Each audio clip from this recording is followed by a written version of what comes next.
Bihar board के सभी students का आज के वीडियो में बहुत बहुत स्वागत है। स्टूडेंट्स, आप सभी के लिए लेकर के आया हूं आपका एक बहुत ही बढ़िया सा प्यारा सा टॉपिक बहुपद, जहां से आप जनरेट कर पाएंगे एटलीस्ट 20 मार्क्स। ठीक है, इससे भी ज्यादा हो सकता है और ज्यादा इसलिए हो सकता है कि जिन्हें अलजेब्रा आता है उन्हें बहुत कुछ है आता है, क्योंकि बहुत जगह पर अलजेब्रा का कैलकुलेशन आता है। तो अलजेब्रा का कैलकुलेशन तब तो आएगा जब हम अलजेब्रा को जान रहे होंगे। तो आइए हम अलजेब्रा को एकदम बिल्कुल जड़ से समझने की कोशिश करते हैं। बहुपद आज का चैप्टर है और पहले मैं समझाने की कोशिश करूंगा कि बहुपद है क्या, इसके बाद प्रकार पर आएंगे, फिर पदों के अनुसार आएंगे, फिर घात के अनुसार भी आएंगे। तो आइए सीखते हैं। बहुपद के इस वीडियो में आप सभी का हार्दिक हार्दिक वेलकम, स्वागत है। वीडियो के अंत तक बने रहिएगा। चैनल को अब तक सब्सक्राइब नहीं किया तो सब्सक्राइब कर लीजिएगा। और आज से आप लोगों को टारगेट लिया हूं 20 लाइक्स कम से कम हमें चाहिए इस वीडियो पर। 20 लाइक्स तो आप दे ही सकते हो, अपने फ्रेंड्स के माध्यम से आप खुद भी दे सकते हो। चलिए आते हैं, बहुपद सीखते हैं। बहुपद क्या है दोस्त? बहुपद क्या है? बहुपद जो होता है, यदि बहुपद में चर पद अगर चर पद क्या हो, x हो, एक ऐसा व्यंजक, x में एक ऐसा व्यंजक है ना, x में एक ऐसा व्यंजक, x में ऐसा व्यंजक जिसका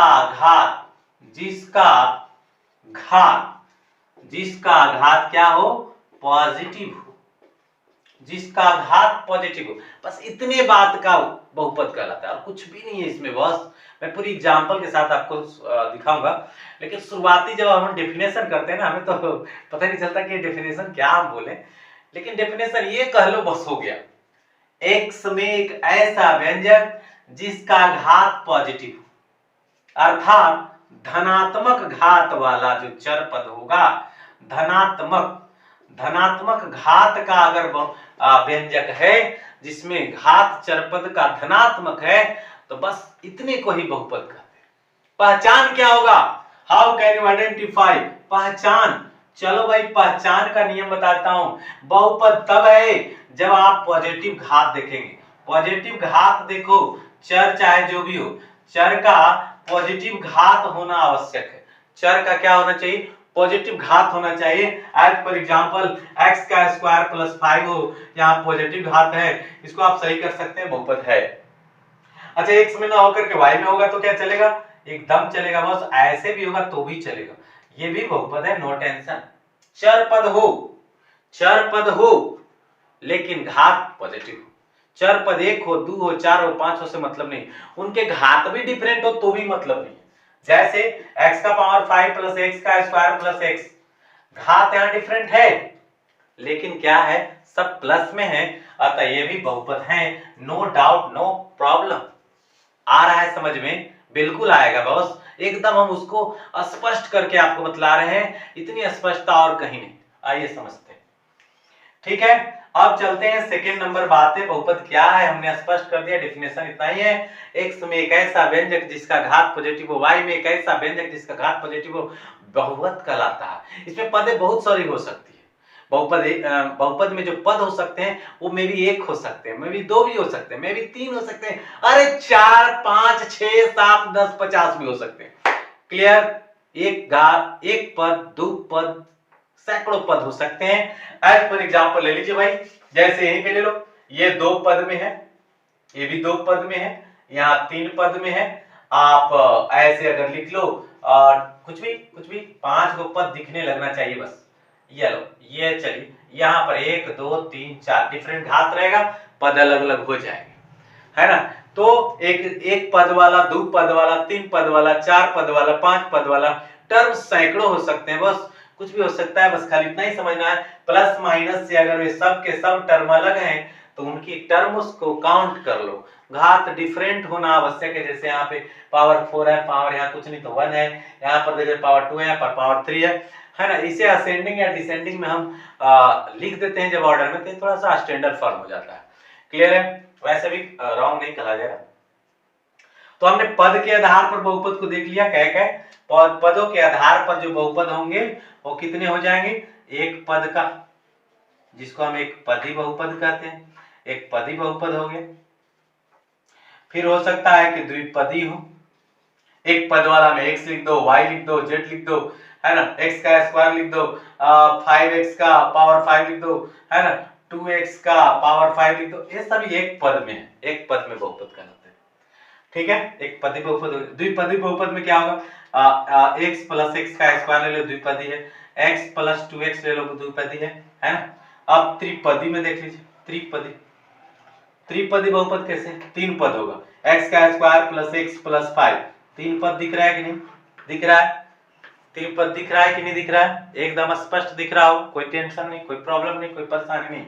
अब चतुर्पदी, हाँ चतुर्पदी, चतुर्पदी बहुपद की बात करते हैं, चार पद होने चाहिए।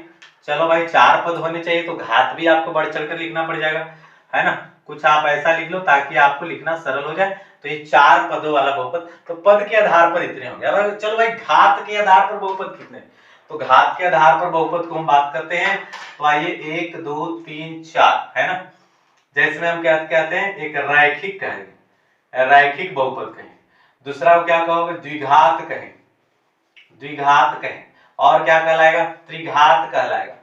ठीक है, फिर क्या कहलाएगा, चतुर्घात कहलाएगा, चतुर्घात बहुपद कहलाएगा। अब उसी तरीके से आगे भी पंचघात, षष्ठघात, सात घात, आठ घात, नौ घात, 10 घात, जितना भी हो सकता है। जनरली हम बात कितने के करते हैं, एक की, दो के, तीन के, तीन तक की हम बात करते हैं, ज्यादा की बातें होती नहीं है। देख लेंगे जरा सा हम रैखिक वाला कैसे होता है, तो x प्लस 2 लिखे रैखिक है, x स्क्वायर प्लस 2 लिखे रैखिक नहीं, द्विघात हो गया, घात 2 आ जाना चाहिए। केवल अगर केवल कोई ऐसे पूछ रहा है कि द्विघात है कि नहीं, तो है, केवल अगर ऐसे कोई पूछ रहा है द्विघात है कि नहीं, कि है, अगर कोई पूछा कि ये है कि नहीं है, तो ये नहीं है। क्यों नहीं है, घात 2 नहीं है, इसलिए। चलिए, त्रिघात में x का स्क्वायर प्लस 5x प्लस 3 लिख दो, ये त्रिघात बहुपद हो गया, सॉरी त्रिघात नहीं है, पर द्विघात हो गया, पावर 3 होना चाहिए, पद 3 हो ना हो कोई दिक्कत नहीं। अगर केवल x क्यूब भी अगर कोई पूछे तो है, y क्यूब केवल पूछे कि त्रिघात है कि नहीं, तो है, पावर 3 होना चाहिए, पॉजिटिव पावर 3, तो त्रिघात बहुपद के अंतर्गत आता है। तो हमने जो फैसला किया था कि भाई हाँ, बहुपद क्या है बता दिया, बहुपद के प्रकार घात के आधार पर और पदों के आधार पर होती है, उन्हें भी हमने बता दिया। हमें लगता है कि आपको बहुपद संबंधी जो प्रारंभिक नॉलेज थी वो आ गया होगा, कौन बहुपद है नहीं है, ये आइडेंटिफिकेशन के लिए थोड़े से और आपको मैं आंकड़े देता हूं। जैसे कि क्वेश्चंस आते हैं बहुपद संबंधी, तो उसमें पूछे जाते हैं कौन बहुपद है नहीं है, आइडेंटिफाई करने के लिए। तो जरा सा मैं उस पर एक झलक दिखला दूं, जब क्वेश्चन पूछे जाएंगे कि कौन बहुपद है या नहीं है, तब आप कैसे उनकी सत्यता की जांच कर पाएंगे। तो देखो, अगर लिखा है कि x का पावर -2 प्लस 3x प्लस 5 लिख दिया, क्या ये बहुपद है, नहीं है, क्यों नहीं है, पावर माइनस में। अगर लिख दिया 1/x प्लस 5 प्लस 3x का स्क्वायर, क्या ये बहुपद है, नहीं है, इसे भी काटो, क्यों नहीं है, क्योंकि ये जो x है वो डिनोमिनेटर में लिखा है, हर में, और जब ये ऊपर चढ़ाओगे बॉस, तो ये x का पावर -1 बन जाएगा, x का पावर -1 प्लस हो जाएगा 5 और प्लस हो जाएगा 3x का स्क्वायर, ये आपका क्या। जैसे अगर इस तरीके से अगर लिख दें √x 5 plus 3x square plus 3, क्या ये बहुपद है, तो नहीं। क्या अब आप ऐसे कह सकते हैं कि x का स्क्वायर √5 और प्लस 3x और प्लस 2, क्या ये बहुपद है, तो हाँ, यस है। क्यों है भाई, तो चर पद पर जो भी कंडीशन है वो चर पद पर है, चर पद रूट में ना दिखे, चर पद माइनस में ना दिखे, चर पद बट्टा के नीचे ना दिखे, चर पद का कोई पावर माइनस ना हो। एज फॉर एग्जांपल अगर सपोज डेट आपको मिल जाए 2x का पावर 2 प्लस 3 का पावर -3, ऐसे करके कोई लिख दे और पूछे कि बहुपद है कि नहीं है, तो यस है, कोई दिक्कत नहीं। बस कारण क्या है कि चर पद का घात तो है ही सही, बिगड़ा हुआ तो अचर पद है, तो बिगड़ा हुआ अचर पद है ना, हमें चर पद की बात हो रही है, चर पद में कुछ होना नहीं चाहिए, बाकी का आग लग जाए कोई दिक्कत नहीं। तो हमें लगता है कि अब पूरी स्पष्टता, ट्रांसपेरेंसी आपके दिमागों में चल रही होगी, अब हमें नहीं लगता कोई डाउट है। तो कल आप वीडियो को जरूर देखिएगा, कल के वीडियोज में मैं बहुपद के एनसीईआरटी से पहला एक्सरसाइज लेकर के चलने वाला हूं, फर्स्ट एक्सरसाइज फ्रॉम एनसीईआरटी। आपको वीडियो के अंत तक बने रहने के लिए आरटी एनसीईआरटी आपको वीडियो के अंत तक बने रहने के लिए, हमारे चैनल्स पर बार बार विजिट करने के लिए, कमेंट बॉक्स में कमेंट लिखने के लिए और लाइक करने के लिए तहे दिल से बहुत बहुत धन्यवाद। Thank you.